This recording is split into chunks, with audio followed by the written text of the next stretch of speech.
Muito obrigado. I'm very delighted to be today with you all and to discuss this very important topic today with you on the utopian and dystopian aspects of so-called AI, technological disruptions and social political conflicts from an ethical perspective. I will now share my slides with you, which hopefully will help you to follow my thoughts. Let me invite you already that after my talk, we'll enter a discussion and in a conversation with each other. So please be sure that you note your questions, comments, and critical remarks, so we then can enter in a conversation about this important topic together. I will now share my slides with you. So I would like to start to make transparent that, what I will talk about today is actually based on a multi-year research project I've been able to conduct starting at Yale University, and then finalizing it at the University of Luzern, which was published in the book Digital Transformation and Ethics, Ethical Considerations on the Robotization and Automation of Society and the Economy and the Use of Artificial Intelligence in 2021. So that would be basically the research basis of my talk today to make that transparent. I would like to start my talk today with highlighting that from an ethical perspective, there is an immense positive potential of so-called AI. So we can already today see applications of so-called AI which lead to very positive effects from an ethical perspective.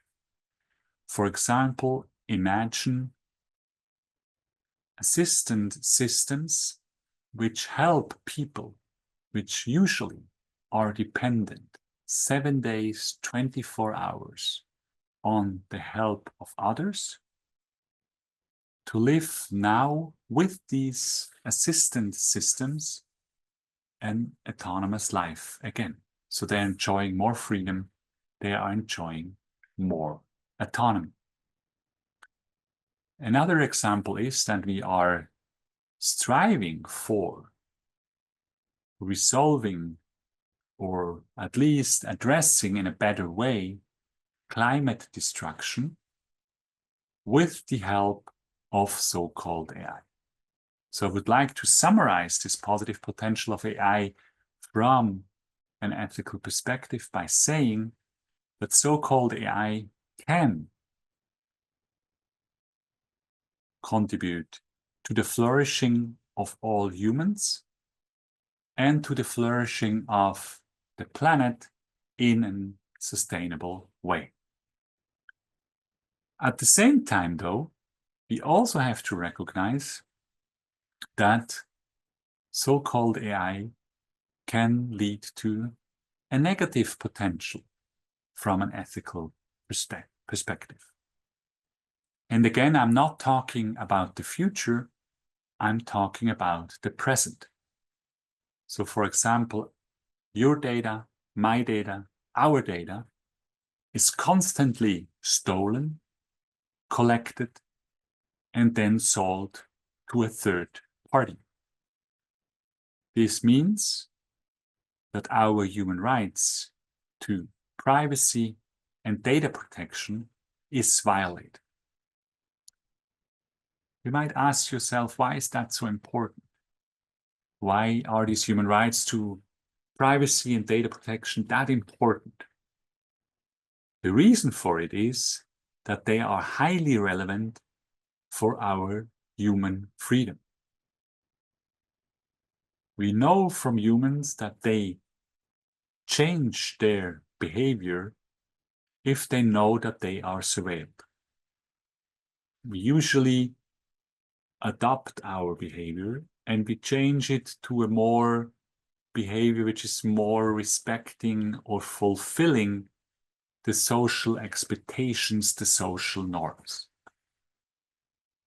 Now, when your life is 7 days, 24 hours surveilled because because our data is stolen, our data is collected all the time, then it means an attack on our freedom. That's the reason why the human right to privacy and data protection is of such a significance. We have fought as humanity for these rights for centuries, and therefore we shouldn't give them up like this. Another negative potential from an ethical perspective of so-called AI is manipulation. These huge amounts of data which are existing of us and are used of us allow to manipulate us in our economic and political opinion forming and decision making.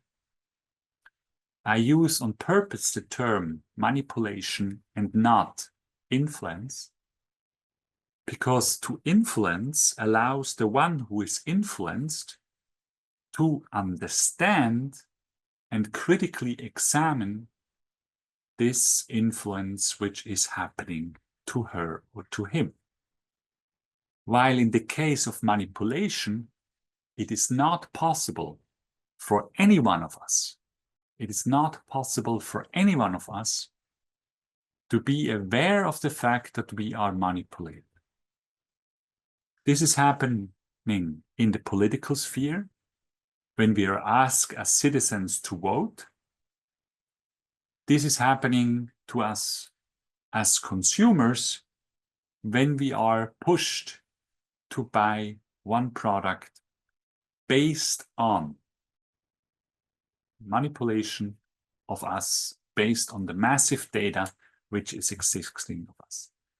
As an image, I would like to offer you, or as an imagery, I would like to offer you the image of a piano. And if you play the piano in a certain way, then, and that's what actually so-called AI is doing with us, and I'm doing it in the right way, then the music plays, we buy or we vote the way which is expected from us. Now, this is not the future. This is unfortunately already happened in the past and is happening in the present. We know, for example, that the 2016 US-American presidential election, which resulted in the election of Donald Trump, was manipulated. Citizens, voters were manipulated based on Facebook data, which then via Cambridge Analytica, another company, was sold to third parties, which then with this data were able to manipulate voters at that election. We know from the 2016 Brexit decision by voters of the UK that, again, the data was used, the Facebook data was sold via Cambridge Analytica to third parties to allow them to manipulate that democratic opinion forming and decision making process. So it has happened already, and it is actually happening also in the present. And this is even a bigger danger nowadays when generative so-called AI is allowing us not only to share fake news in record time, but also with deepfakes, allowing to make politicians artificially, not truly, but artificially saying something which they would never say in a video, which is done in Hollywood quality, so that no one, not even the loved ones of that person, could tell that this is not real. So this problem of manipulation is even intensified. Another issue which we need to address is the massive reduction of paid jobs for humans. We can expect so-called AI to take away jobs from a lot of humans. Why? Because the purpose of certain applications of so-called AI, of certain machines, is to make sure that we don't need to pay humans anymore for that job. Think about automated cash-in machines in grocery stores. The goal there is not to make the job of someone working in a grocery store more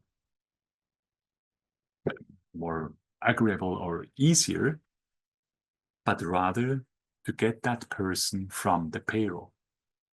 It is an instrument, it is a means to achieve higher efficiency, to achieve less costs. And the decisive difference to earlier periods of technology-based change, think about the Industrial Revolution, the decisive difference is that it is happening with all paid jobs, independent if they require no or low qualification or if they require high qualification. Because we are talking about robot lawyers, we are talking about robot judges, we are talking about robots which are used for surgeries in hospitals.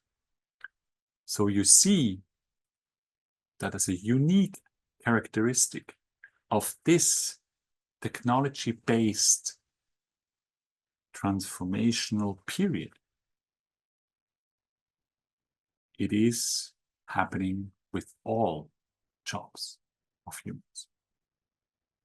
Now, when we are discussing the ethical positive and the ethical negative potential of so-called AI, we have to take into account the complexity of ethics.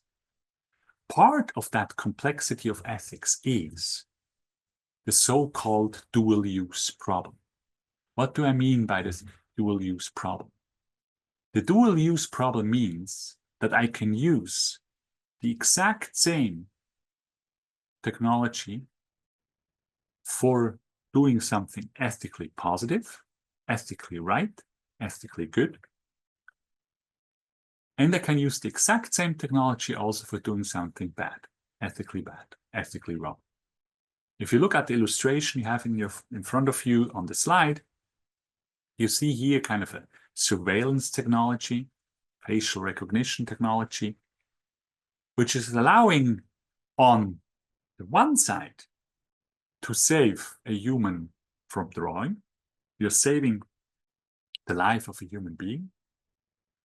The exact same technology can also be used, though, for something ethically negative, namely to allow an authoritarian regime to stop a peaceful demonstration and to imprison participants of that demonstration. So what we see in this example is that if we need to make an ethical assessment of a technology, it's not enough to just assess generally the technology as such, but we need to assess also, we need to evaluate also the concrete application, the concrete use of that technology in a concrete context in concrete encounters with concrete humans. That's just one example of the complexity of ethics. Another example is ambivalence. So besides dual use as an example of complexity of ethics, I would like to mention as a second example the ambivalence. What do I mean by that? You are striving for something ethically positive with your technology. You're actually achieving that. While doing so, you're actually also producing something ethically negative. Let's go back to the example I used at the beginning for something, for the positive potential of so-called AI from an ethical perspective. I used the example of an assistant system, which is allowing people to live more autonomously their own life because it's allowing them to not relying that much on the help of other humans. So there is obviously and ethically positive as a result of the use of that technology, but at the same time, and that embraces the concept of ambivalence as part of the complexity of ethics, namely, that while doing so and creating that ethically positive, same time, it's also generating something ethically negative because the user of that assistant system becomes a product, him or herself. Why? Because when the user is relying on that assistant system 7 days, 24 hours, data of that user will be generated, will be collected 7 days, 24 hours. And this data then will be sold to third parties. So the business model is not the sale of that assistant systems, but to sell the user of that system as a product, namely her or his data, to a third party. And that shows you, which is of course then ethically negative because of the violation of human rights, to the human right to privacy and data protection.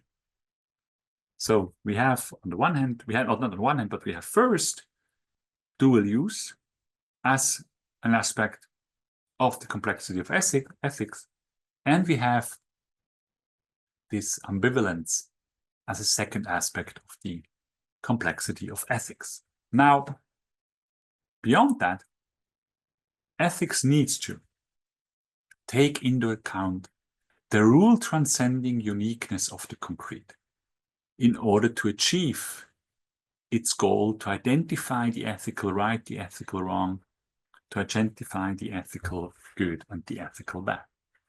What do I mean with the rule transcending uniqueness of the concrete? Please again, look at the illustration on your slide. You see the situation.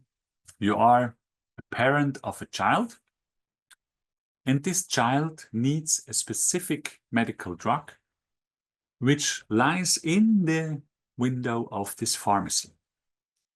Unfortunately, the pharmacy is already closed. There isn't any emergency line, there isn't any helpline. Also, please keep the example simple, and please don't criticize the example. It's just, trying to illustrate something. Now, you are in that situation and you have to choose as a parent, do you save the life of this child and break into a pharmacy and get the medical drug?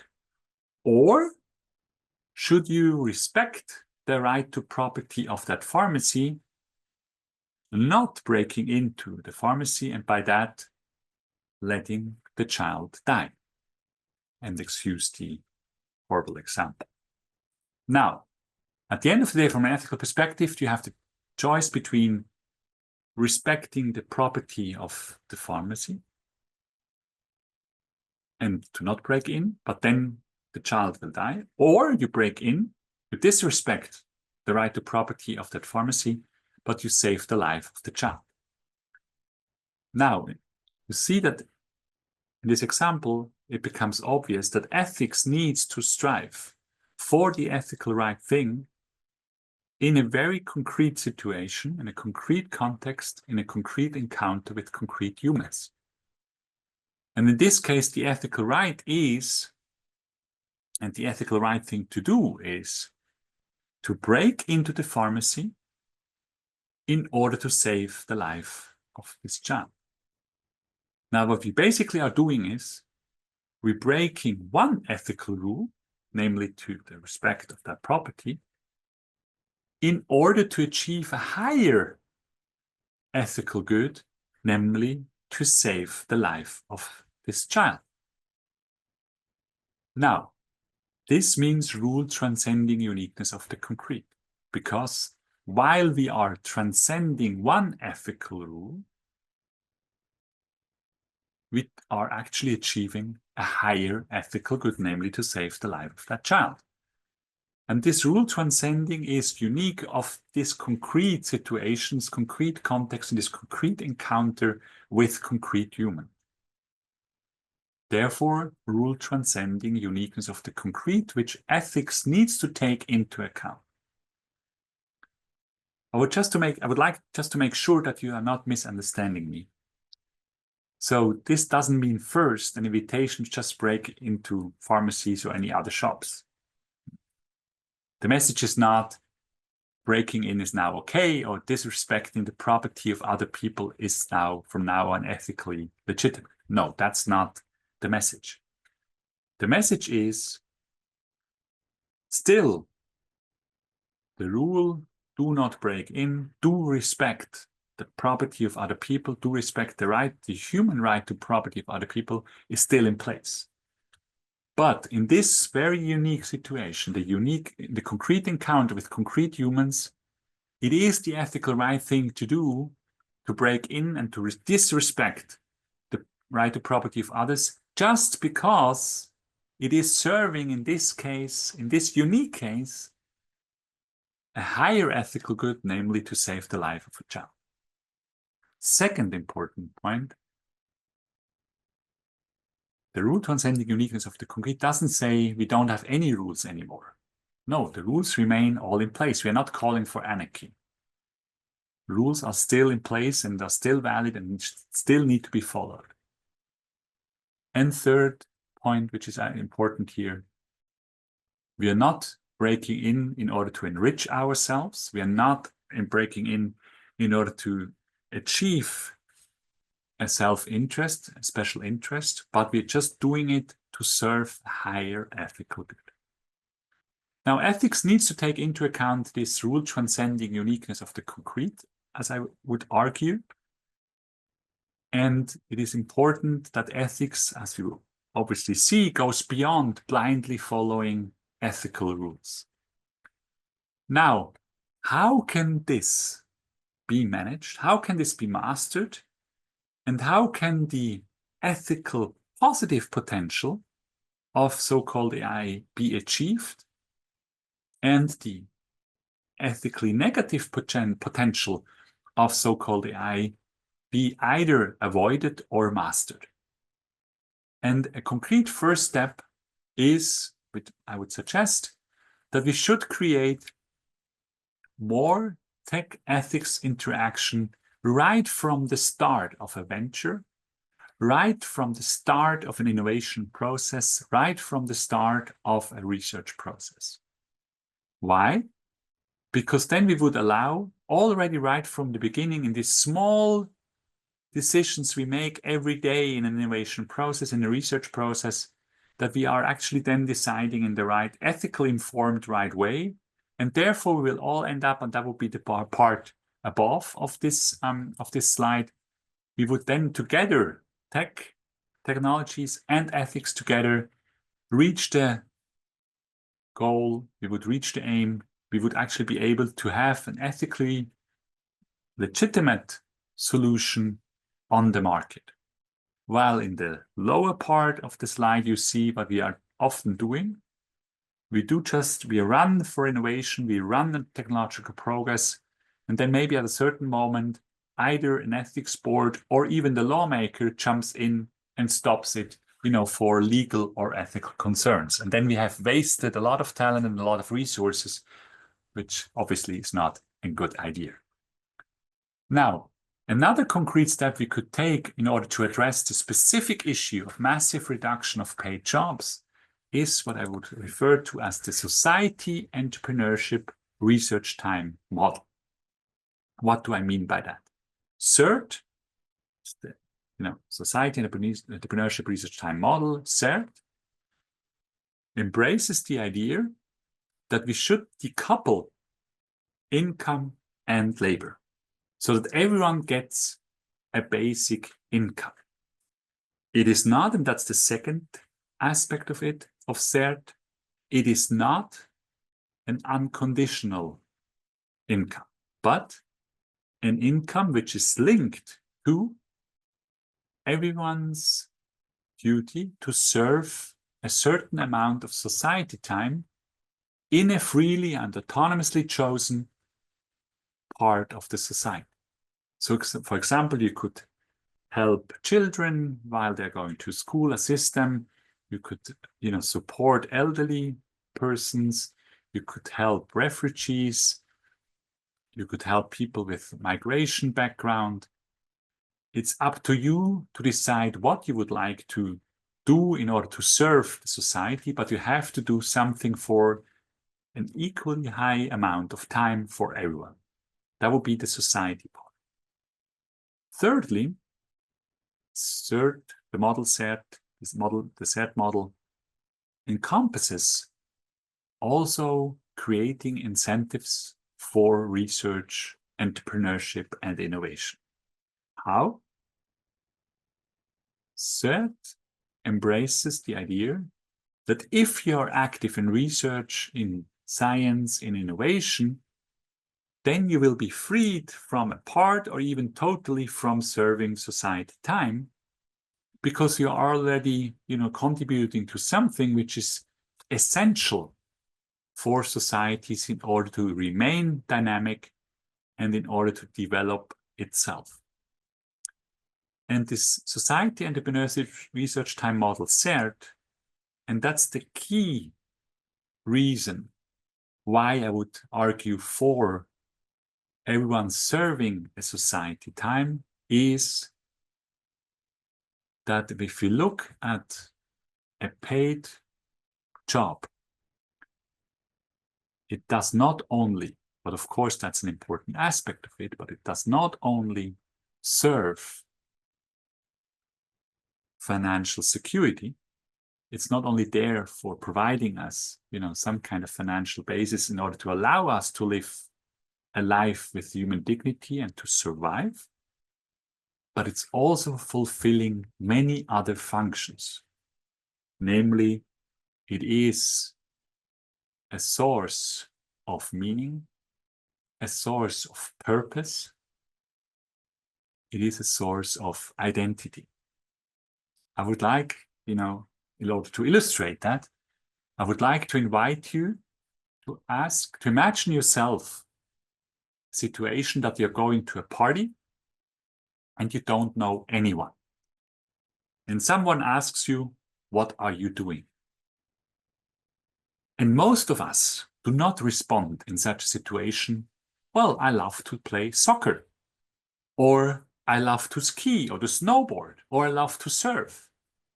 No, what we usually are responding is, I have this or this job, I work there, I study there. So you see how important for our identity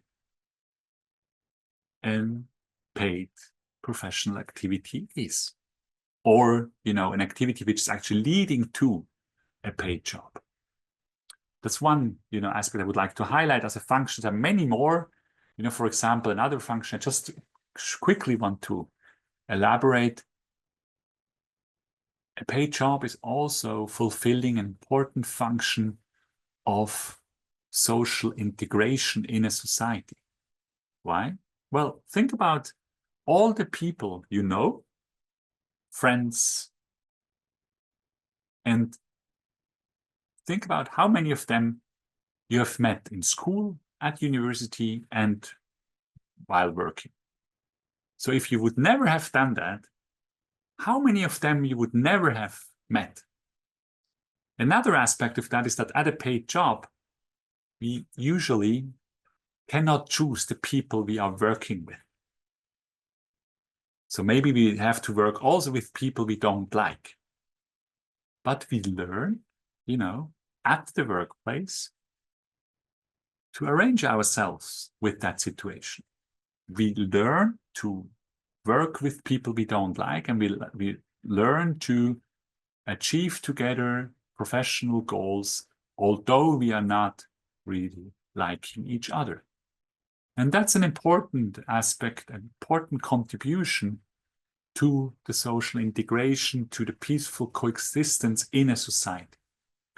And that's the reason why I'm suggesting that people should have the possibility to make the experience, to experience something similar to a paid job in society time, fulfilling these functions a paid job is also offering.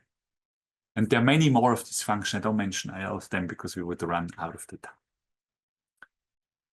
Now, third is a concept which should help us to make sure that humans do not just physically survive, but have the possibility to live a life with human dignity. And that's possible because the income you would receive is higher as usually in these models of unconditional basic income, because I want to make sure that this income is granting everyone not only physical survival, but also a life with human dignity. And if you ask yourself, okay, but where is the money coming from to fund this, to finance this, then I would just like to highlight and bring to your attention the fact that digital transformation and the use of so-called AI will lead to a more effective and more efficient value creation process. Because, for example, you will be able to use machines 7 days, 24 hours without vacation, without them being tired or ill or unmotivated or, maybe any other reasons. So at the end of the day, more of financial resources will be the result of these value creation processes, and therefore the means are there.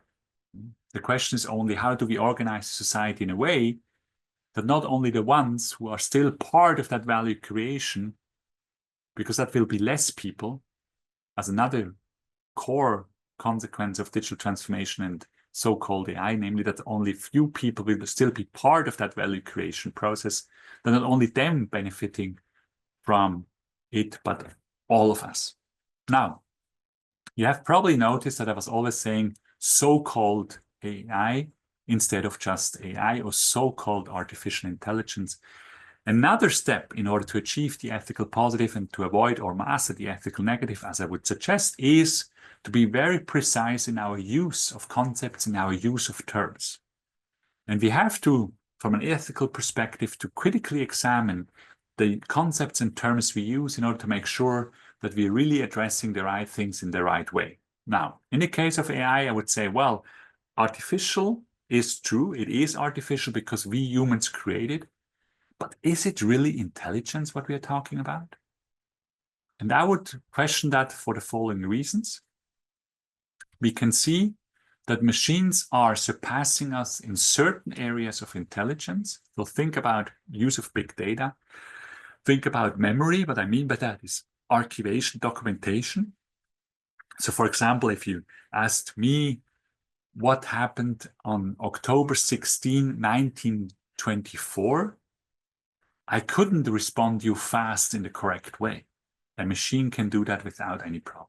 And a third area of intelligence, I would say machines are already surpassing us, is logical deduction, counting, everything what has to do with mathematics.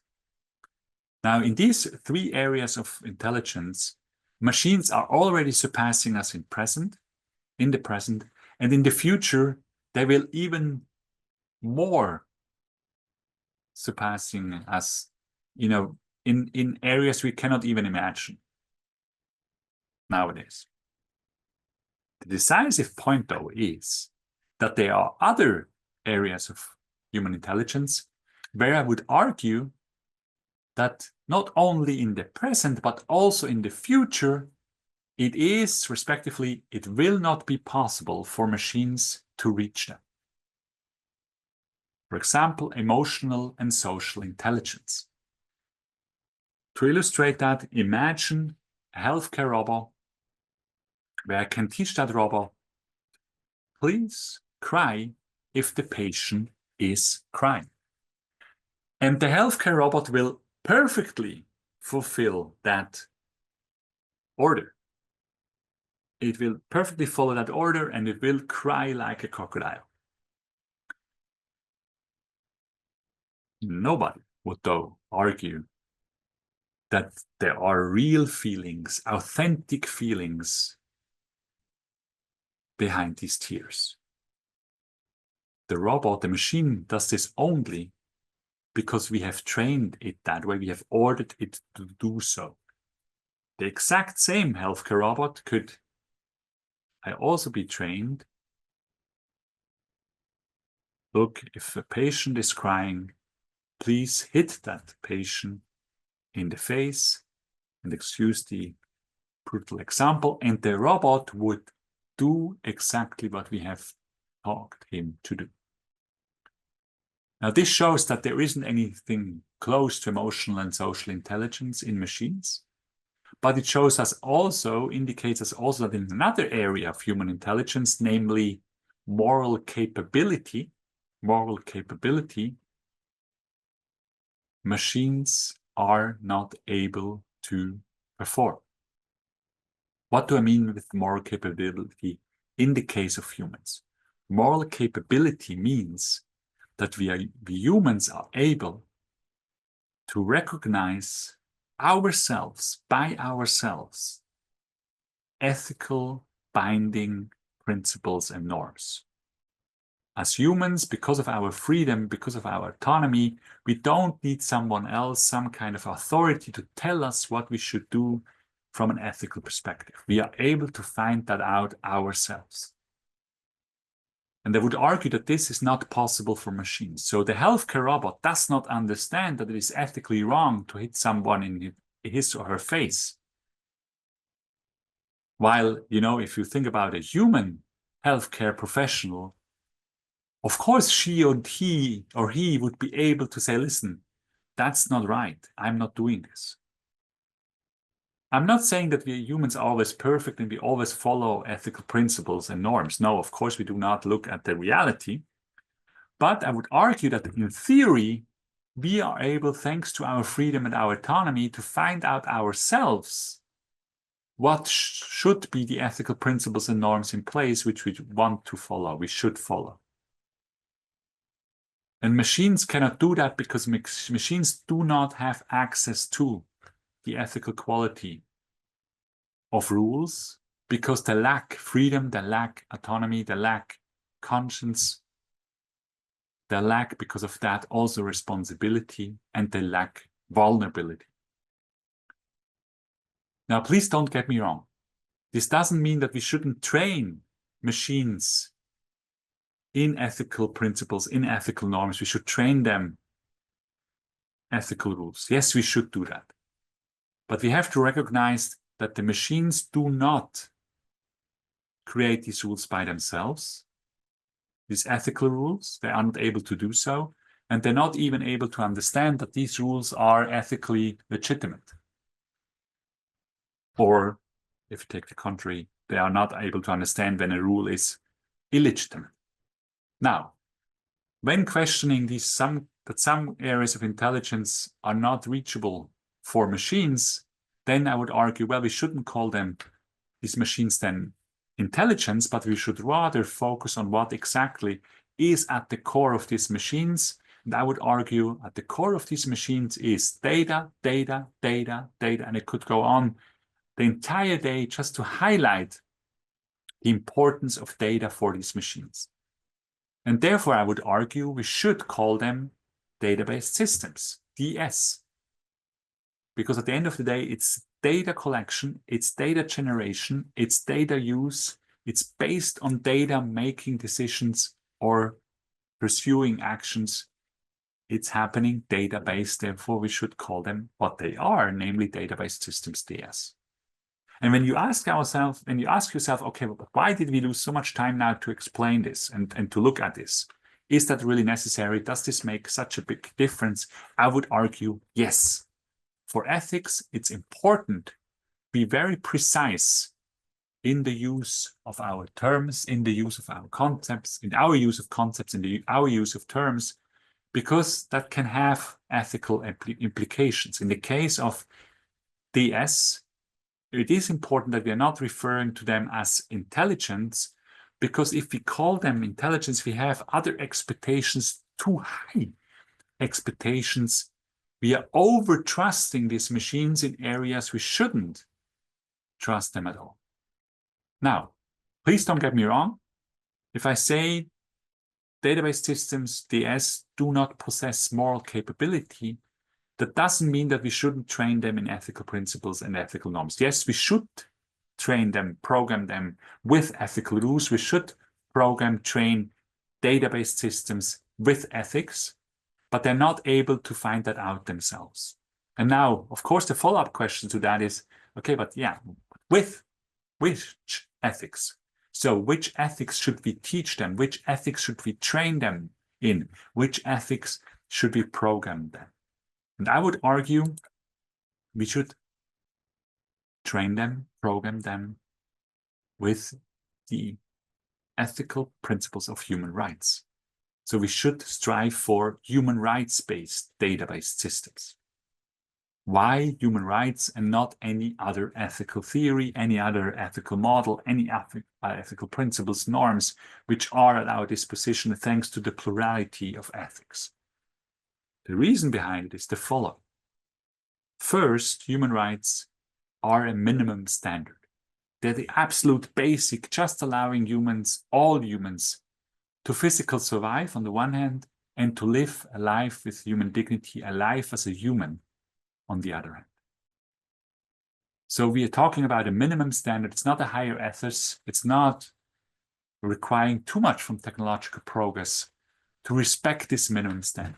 Second reason why we should use human rights as the ethical point of reference for technology is, and in this case for database systems, is that we need human rights in place. We need human rights implemented. We need human rights realized in order to allow technological progress, in order to allow science, in order to allow innovation. Why? Because, for example, only if I, as a researcher, have access to all the information available, only if I'm allowed to speak up, only if I'm allowed to freely express my opinion, only if I'm allowed to question authorities, only then we can enjoy scientific results. We only then can achieve innovation. We only then can achieve technological progress. Because you cannot be innovative. You cannot be scientifically curious if you're not allowed to speak and think freely. And this is not a given that we are allowed to do that. It's not, unfortunately, it's not a given. It's not falling from heaven. We need to have some principles in place, some norms in place in order to enjoy these freedoms which are necessary for science, for technology, for research to work. And therefore, we need actually human rights in place which are fostering and protecting science, research, and innovation and technology. And third, the human rights are protecting and fostering plurality, and plurality being as well understood, not only, but also understood as a source of innovation. This is the reason why I would argue for human rights-based database systems. And human rights-based database systems means that the entire life cycle of database systems must respect human rights. So the excavation of natural resources necessary for DS, but also the production of database systems must be happening in a human rights respecting way, which nowadays both are not the case, as you probably know. So we need to change that urgently. And then also the use of database systems must be respecting human rights. And also, maybe for human rights reasons, we need to not use certain kind of DS in order to make sure that human rights are respected and realized. So I would argue for a regulation of DS in order to make sure that every human is enjoying human rights, and by this also the planet enjoys a sustainable future. Now, This will not happen by itself. It is good news. I would like to share with you, also to spread some optimism in that regard, that we humans are able to achieve that. Human rights-based DS are already part of 2 UN resolutions, one passed in the UN Human Rights Council in July 2023, and of a UN resolution of the UN General Assembly passed unanimously in both cases in March 2024. So I think we have done a first smaller step in the right direction. I would ask for more to come because these 2 resolutions are not legally binding. So we need legally binding regulation, human rights-based DS regulated in a legally binding way. And last but not least, and this will be my last slide, and therefore I would like to invite you to already, prepare yourself now for our conversation. What I would also say is regulation is only worth the paper it's written on if it's also enforced, it's also implemented. So therefore I would suggest, I would call for the establishment of the International Database Systems Agency, an agency for, promoting human rights-based DS, shortened with IDA. So the International Database Systems Agency at the UN should serve 3 key functions. First, access to market approval process. What do I mean by that? That, database systems, before they can be put on the market, need to be examined if they are in accordance with human rights. I'll give you an example for that. In the year 2024, it's still possible to put on the market an app, and my apologies for this horrible example, an app which is sexualizing the pictures of children. An app which is sexualizing the pictures of children. And the only thing which is happening to you as a company who is officially registered, it's a legal company who's selling this app, and the only thing which has happened to you is that you make a lot of money out of it. This is the reality today. And I would argue this reality shows us that there's an enormous urgency to become active against that.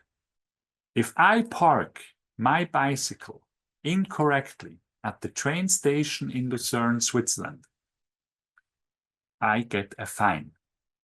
As an ethicist, I don't have so many arguments against that fine because there are, traffic laws and I need to respect them as well, of course. But that you can, in the year 2024, sell an app which is sexualizing pictures of children, you can put that app on the market, and the only thing which is happening to you is that you make a lot of money, is not acceptable, and shows us how important is and how drastic the urgency is that we are doing something about it and doing something against it. So access to market approval process would mean that we examine products first before they end on the market, and that's something we actually know from other industries. So think about, for example, the pharmaceutical industry working in Switzerland. You would never be allowed to put a medical drug on the market and just by the hope that nobody would die because of this medical drug. No, of course, you need to test it first. You need to examine if it's doing harm to people, if it's doing harm to the environment. And after an access to market approval process, and if you are passing this test, then you are allowed, you have the permission to put this product on the market. And it's not controversial at all that this access to market approval process existing in all the other industries, but only in the area of database systems, we just allow everything happening. And that's not okay from an ethical point of view. And we need to work on that urgently. Second core function of this agency is to make sure that DS are not used for violations of human rights or that they are representing human rights violations. So monitoring for, respect of human rights.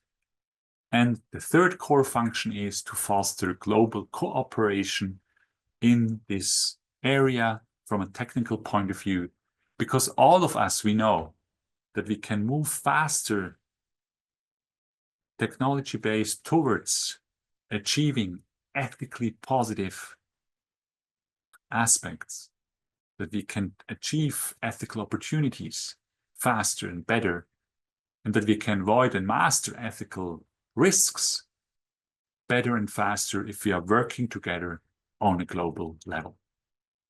If you think that this is not necessary, I would like to quote someone who can be criticized for many things from an ethical standpoint, but what you cannot say about him that he is against technology. I'm quoting Elon Musk, who is saying, I quote, AI is more dangerous than nuclear weapons. And it is insane that there isn't any oversight. End of quote. And I think we should take that serious, not only because Elon Musk is saying, but he's also the fact that he's saying that shows us also the seriousness of the threat we are facing. I tried to elaborate early on some of them. So there is an urgent need for action. And if you want to be part of that momentum to establish IDA at the UN, you would be part of a growing interdisciplinary network of experts from different disciplines, which are all supporting this idea of the establishment of IDA at the UN. This idea of IDA, establishing IDA at the UN, is also supported by, among others, Secretary General of the UN, Antonio Guterres. It's supported by Pope Francis. It's supported by the UN High Commissioner for Human Rights, Volker Türk, but it's also supported by some voices from, tech companies, like, for example, Sam Altman, who at this year's World Economic Forum in Davos actually made very clear that he's supporting the establishment of IDA at the UN. And the model of IDA would be to follow the International Atomic Energy Agency as one of the only UN agencies with teeth. What do I mean by that? An UN agency which can enforce and sanction if you're not, respecting the regulation, if you're not respecting and fulfilling and realizing human rights. And if you want to be part of that momentum, you see the website on this slide. There is a join IDA button where of course, it's not financial support I'm inviting you to, but ideally support this idea, because we have a lot of member states are supporting this idea, and there is a process at the UN at the moment where it's decided upon this idea if it should be established or not, and therefore it's important that we can bring as many as possible voices to the UN member states to show them that this is urgently necessary, and that we urgently need to do that in order to serve and to make sure that all humans can enjoy a life with human dignity, and that the planet has a sustainable future. Thank you so much for your attention, and I'm very much looking forward now to enter in conversation with you.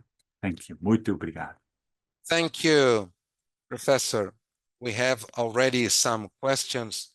The first question is by J. Tiradentes. He asks, the advance of AI by providing rapid solutions to banal problems could not generate some emotional dependency, for example? Well, thank you so much. Yeah, thank you so much for this question, and also thank you for your translation, and not now, but also for the entire time. Thank you so much for that. So thank you for your question. And indeed, that's a fact. So we can see that if, for example, someone uses an assistance system to be more free and autonomous in her or his life, then of course you create a dependence on these systems, which then of course can be exploited from an economic perspective. So for example, you can increase the price for this service, and then of course you would expect the people who is already dependent from that service to then continue to pay you whatever you ask the person to pay. Let me allow at this point also to highlight the fact that at the moment, the World Health Organization is about to recognize officially social media as something which makes you dependent. So like drugs and tobacco and other things which create this dependence. So indeed, that's a huge risk we are running as humans in our interaction with machines. Thank you, Professor. Now there is a question by Vinicius Schöner, who asks, I've published an article in Portuguese advocating this point. The IAs, before entering the market, should be programmed to avoid re-victimizing minorities that are socially marginalized, and that we shouldn't be tolerant with the use of people made by AI developers, disregarding problems that are already real. Actually, it's actually a comment, not a question. But if you want to comment on that, feel free to do so. Yes, please, I would, and I just would like to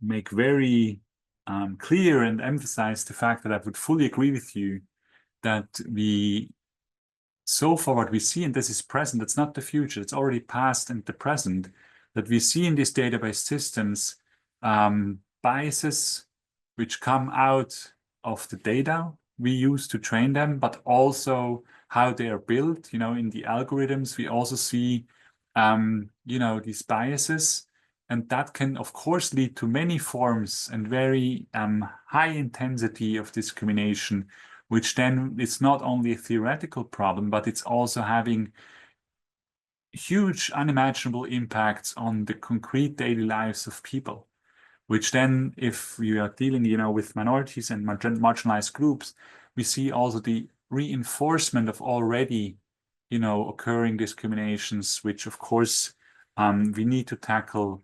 And that would be also a role, for IDA to make sure that this is not happening and this is actually tackled and addressed, also from a technological point of view, very firmly. Thank you, Professor. The third question is a little longer.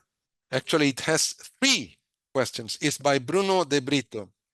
Thank you for your presentation, Professor. I'd like to know, how do you think the society reacts to the more optimistic aspects that flirt with the AI utopia? And is this part of marketing, or is it a phenomenon of human optimism in relation to progress or to political interest? And how do you see this problem of overvaluation of AI in relation to the general interests of society? Well, 3 questions. So to your first question, yes, I would say that if you can see certain kind of aspects of a society flirting with kind of AI utopia, I would argue that this is the result of marketing. This is already the result, as I would frame it, of manipulation. Because the few very powerful multinational technology companies, you can count them with your 2 hands, basically.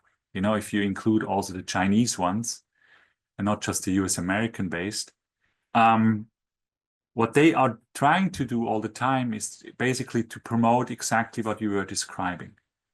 And what they also do, and we need to tackle that firmly as, states which are living up to the rule of law, but also as an international community, what they also try to do is to always push the boundaries further.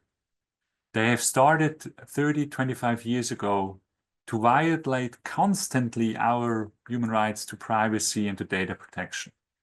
With the so-called generative AI, they are violating constantly intellectual property rights, copyrights. So, if you think about, ChatGPT, the data which is used to train ChatGPT, for example, is stolen from companies, is stolen from peoples. We have nowadays, at the moment, the New York Times suing OpenAI exactly for that reason, because they say, look, you have stolen information, data from, articles which usually only are accessible for the people who pay a certain price to access these articles. So we have to tackle that very firmly, and these companies do whatever they can to manipulate and to lobby that this is not happening. And I would argue that we as societies need to use the legal instruments which we already have. We don't need new instruments. We have them. We just have to use them. We have to create enough political will that our governments are actually applying, and our judges are applying these legal instruments to make sure that the rule of law is still in place and that the human rights are still respected. And if you think I'm going too far now in my comments, let me allow you to just give you, the example of, of founders of Google, for example, who explicitly say, look, and in public officially say, look, we don't care about your laws. We break them as long the fines are smaller than the economic profit we are gaining. I'm not saying that in the past all the companies were respecting the law. I'm not naive enough to believe that. But I would like to emphasize the fact that before, companies were doing that in secret. I'm not saying that makes these actions better. There were still crimes, but at least they had the decency to do that in cover. Nowadays, these multinational tech companies are even, laughing about this. They are even, are proud about the fact that they pretend to be above the law. So we need to address that new understanding, which I think is ethically highly problematic, this new understanding of the rule of law by these companies. And we have to react against it with firm regulation, very precise one, which is not blocking innovation, but rather enhancing innovation. And we have to very strictly implement and enforce this regulation in order to make sure that human rights are respected and that sustainability is allowing not only us as humanity, but also the planet to have a flourishing future. Thank you. Muito obrigado. Thank you, Professor. The fourth question is getting to the point that we will not even serve to be explored. How do you see the role of people who do not have capital and do not benefit from the profits from AI expansion? Should we be left adrift? Thank you so much for your question. Indeed, I wasn't able to mention all the global threats I see when I was framing it as, ethical negative potential. A huge global threat I see in the present time technology-based technological progress is, in fact, the growing, if not exploding, digital divide. So at the same moment, we have, regions and contexts in the world where we build quantum computers, we use supercomputers, we use huge data servers, and we are trying to get at the edge of what we are able to do with database systems. And at the same time, we have on the planet people which don't have even access to internet.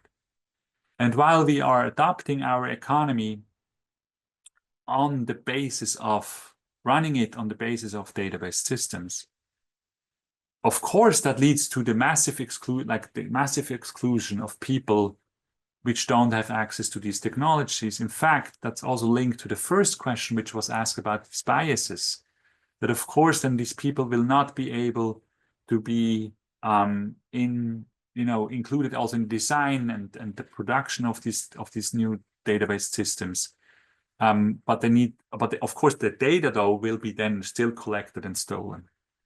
So I think we have to adapt our economic system to these new realities. And third would be, a concrete proposal I am suggesting for making sure that with this transformed economy, we are still granting every human being human rights and the enjoyment of a life with human dignity and a sustainable future of our planet.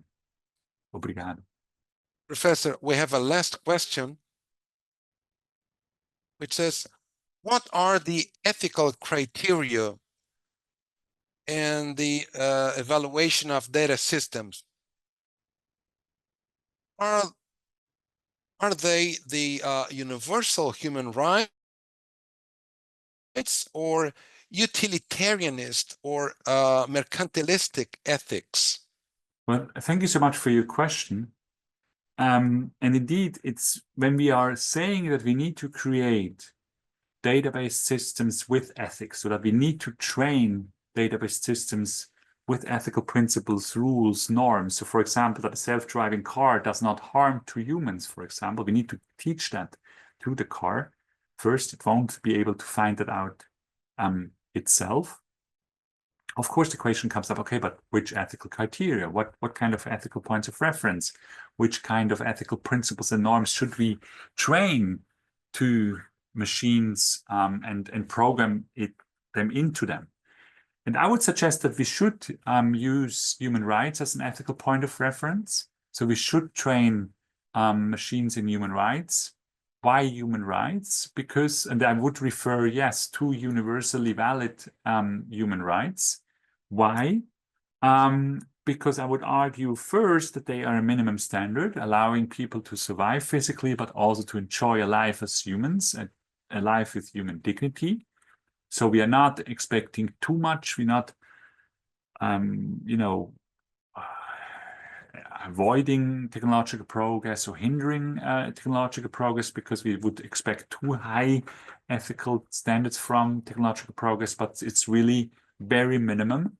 And secondly, because human rights are actually necessary for technological progress itself. It's necessary for science, it's necessary for technology, because human rights allow us to be innovative, because they're protecting our freedom of speech, they're protecting our freedom of opinion, they protect us in also questioning authorities, to be autonomous, to be innovative, and we need that for scientific and technological progress.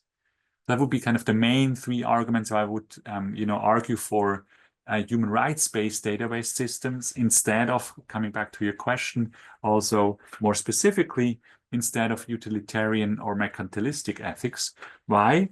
Because in the case of utilitarianism, and that's always I'm always wondering why this approach is so successful in ethics. And please excuse my non-diplomatic answer. I'm always so surprised why this is so successful, because at the end of the day, utilitarianism allows you, for the benefit of the group, to violate the human dignity of single persons. It allows you to violate human rights of individuals, of human beings, if that is serving, the good, like, if it's serving the collective. And I find that ethically problematic, because I would say every human needs to be respected in his or her dignity. And if you are maximizing the happiness of the group by killing one person, by killing a human being, by torturing a human being, then that shouldn't be seen as something ethically positive. And unfortunately, utilitarianism leads to that response and allows, for example, a dictator to to torture or kill human beings, selling it as, serving, maximization of the happiness of the group. Or it allows, also companies to violate your or my human rights, while, again, selling it by saying, well, but we are maximizing the happiness of the group. So therefore, I would say, well, no, we cannot, use utilitarianism or mercantilist ethics for making sure that database systems serve humans and not the other way around, that database systems serve the planet and not the other way around by utilitarianism or mercantilist ethics, but rather, I would argue, we need to have human rights-based database systems in place in order to make sure that all humans enjoy the sunny sides of this technological progress, and that we avoid and master the shadow side for all of us, in order to allow us all to enjoy, a sustainable future together with our planet still be, flourishing. Muito obrigado. Thank you, Professor. We'd like to thank you for all these contributions.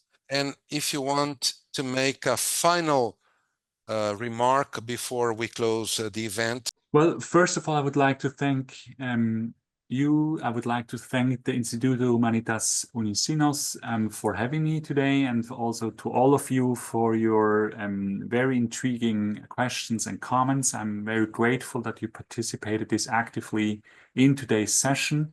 You might have noticed that I asked all states of the planet. I asked the UN member states to create this International Database Systems Agency at the UN to promote and to foster human rights-based database systems. It's important to me, and that because you probably have noticed that I do not focus on the responsibility of the single users. So you could all say, well, we resolve this global issue by saying, well, all the users should behave in one way or the other. And I would say, yes, of course, as a user, we can also make a difference. We can use, these technologies in a certain way. We can inform us if they were produced sustainably, if they were produced fairly. I think that's a very important, responsibility we are having as users, as consumers of these technologies. And we should live up to that. I created the concept of consumers actors. So we are actually, every time we buy something, we actually giving a political vote. We are voting politically, for certain kind of, value creation chain, supply chain. We are saying yes to child labor, or we're saying no to child labor, depending on how we are consuming, which products we are buying, or we are not buying, for ethical concerns. So yes, there is this responsibility of users. There is the responsibilities for all of us, and we should live up to that.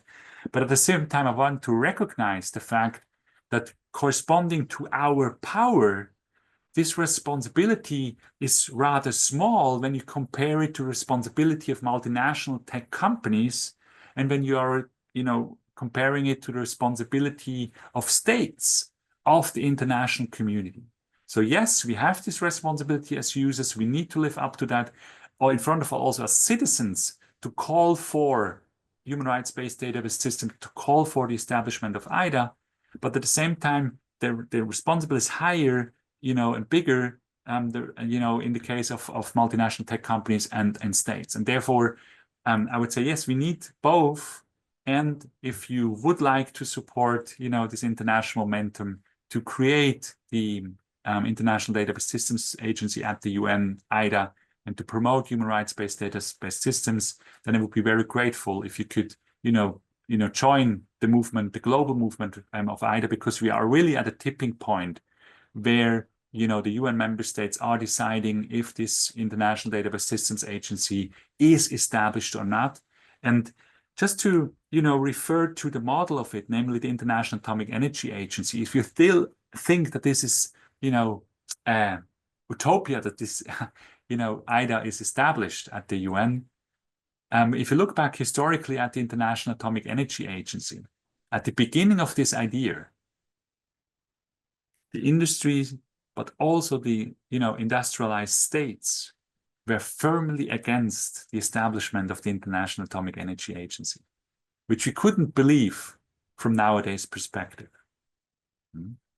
And it was still built to make sure that after we have developed the atomic bomb, after we have used it several times, the use of nuclear technology was firmly restricted and strictly implemented and enforced in order to make sure that nuclear technologies are not destroying humanity and are not destroying the planet. And we were able as humanity to do that. I'm not saying that this solution is perfect. I'm not saying that the International Atomic Energy and its regulation, it's perfect. Of course, it has its geopolitical implications. So in front of all, superpowers use it for their special interests. But we have also to admit that it was able to make sure that the worst does not happen. And I would argue with optimism that we as humanity are able to do that, and we should do that also in the case of database systems, DS, in order to make sure that all of us and our children and grandchildren can enjoy a life with human dignity on a sustainably flourishing planet. Thank you so much for your attention. Muito obrigado. And please excuse that my Portuguese is really limited just to muito obrigado. I know also tudo bem, tudo bom, but this is not really helpful in a scientific discourse. Thank you so much for your understanding.